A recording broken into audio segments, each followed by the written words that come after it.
Assalamualaikum warahmatullahi wabarakatuh, kawan-kawan. Nggak tahu lelon. Eh, Sore ini saya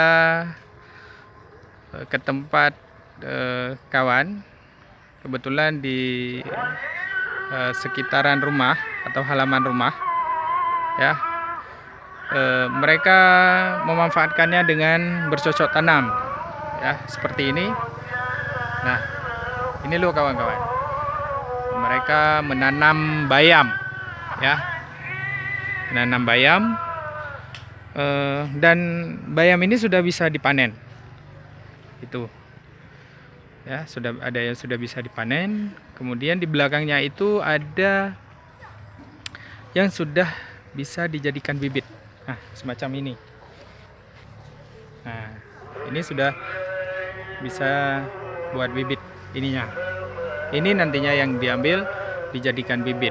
Nah, tidak hanya eh, bisa untuk dikonsumsi, tapi kita sudah bisa memproduksi bibit bayam sendiri. Begitu hebatnya sama mereka. Nah, itu loh. Nah, proses dari memanen bayam, dia harus dicabut, ya, dicabut, kemudian akarnya digoyang-goyang agar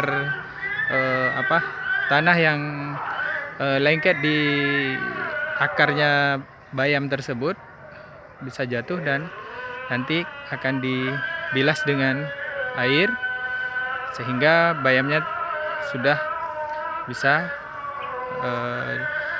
dipasarkan atau sudah bisa buat diteruskan ke konsumen. Sampai di sini dulu proses panen bayamnya.